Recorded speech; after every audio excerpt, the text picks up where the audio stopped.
Welcome to Orange Weekly, presented by Krause Health. Alongside Mike Waters, I'm Brent Axe. Coming up, Jim Boeheim thinks his team is a little behind right now. So what can get the Orange back on track? I'll tell you what, Mike, a week off from games should help that, as Syracuse hasn't played this week, so we still have the Georgetown game to lean on a little bit. And I want to discuss the rivalry going forward. I think it's pretty obvious that they should continue that series. But what are some last thoughts from that game itself? My last thoughts are we saw an incredible game, a game that lived up to the rivalry, and these games always seem to.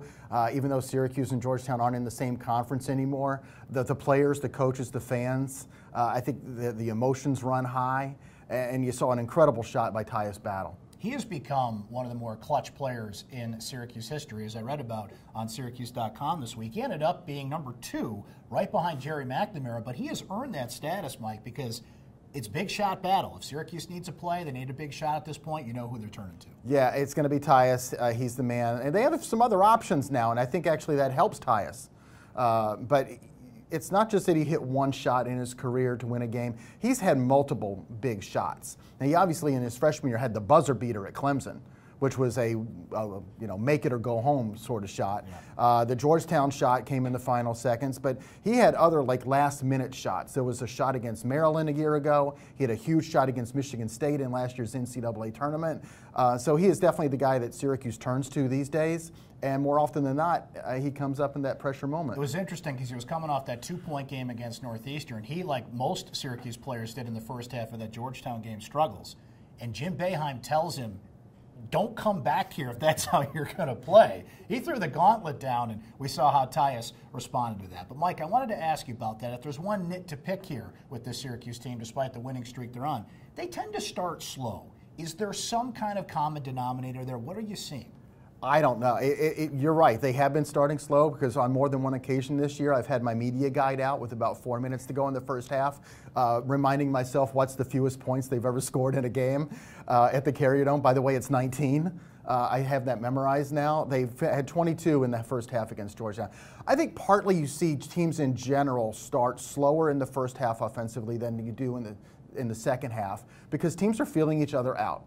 I think teams come out and they're playing really good defensively right off the bat. Teams play Syracuse slow because they're figuring out the zone.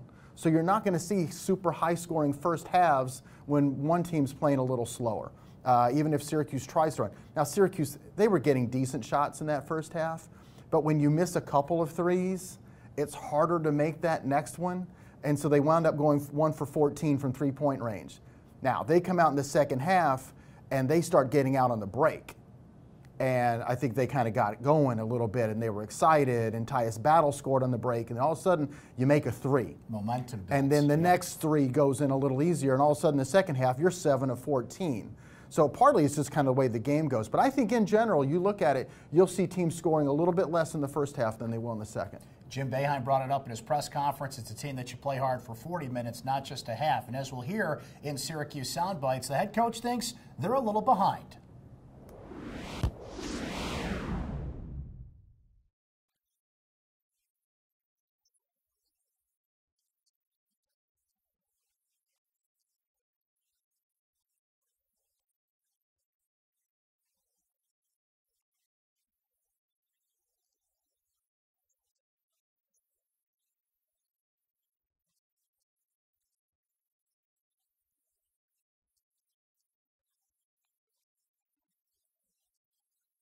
Mike, it's pretty rare that a team gets this much time off during a season, but for good reason. It was finals week at Syracuse University, but it also provided a lot of practice time. And I think there's kind of an obvious answer to this question, but I will ask it anyway. Who needed this week the most to work on their game? Yeah, that is an easy one. That's Frank Howard. The senior point guard missed the first 4 games of the season. He missed the whole preseason with the injury to his left foot. But he's been back for 5 games now, and even though Syracuse is 5-0 in those games, they've responded to getting their senior leader back. He's not his old self yet. He's taking way too many three-pointers. He's not making any of them, but he's not getting into the lane, and his game is predicated on getting into the lane, getting to the basket, creating for others. So while they obviously are benefiting from his assist-to-turnover ratio, and his presence on defense. He's got 12 steals in 5 games.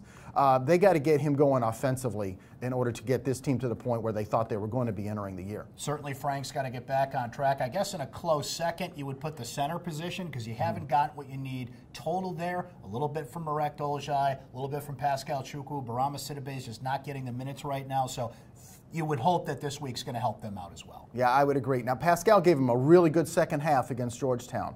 Played 16, 17 minutes, got 8 points, all in the second half before fouling out late in the game. You mentioned Marek. He's done a good job in spot duty at the 5. It's Barama.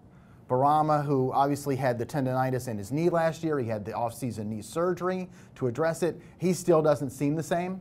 So here is a week for him to either get some treatment, get a couple days off or whatever, but just kind of get himself right as well. Mike, coaches don't like to look ahead, but we like to look ahead, especially when there's a big matchup looming on Tuesday at the Carrier Dome. But I will respect the next opponent.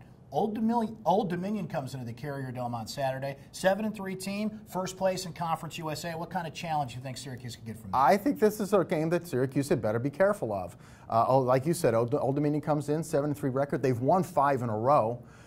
They're a very good team. They did really well in Conference USA a year ago. They're a favorite to win that league again this year. And they've got a familiar name on the sidelines. Jeff Jones, the former Virginia player and coach at Virginia, is now leading the Monarchs. Tuesday, it's the Buffalo Bulls coming into town. And rare is it that Buffalo is higher ranked than Syracuse, but they are. And look, Mike, Jim Boeheim was talking about the difficulty of keeping a team like Georgetown on the non-conference schedule because you got 2 more ACC games next season.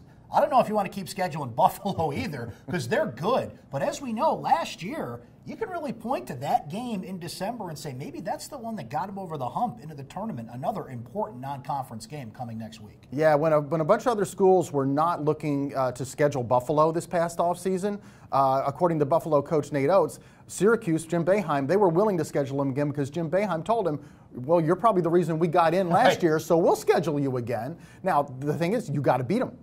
You can schedule a Buffalo, but you don't want to lose to a Buffalo because it's not going to help you all that much. And Buffalo is really good. They proved it last year in the NCAA tournament. They went out and they beat Arizona. They didn't upset Arizona. No, they beat them. They beat them really easily. Game.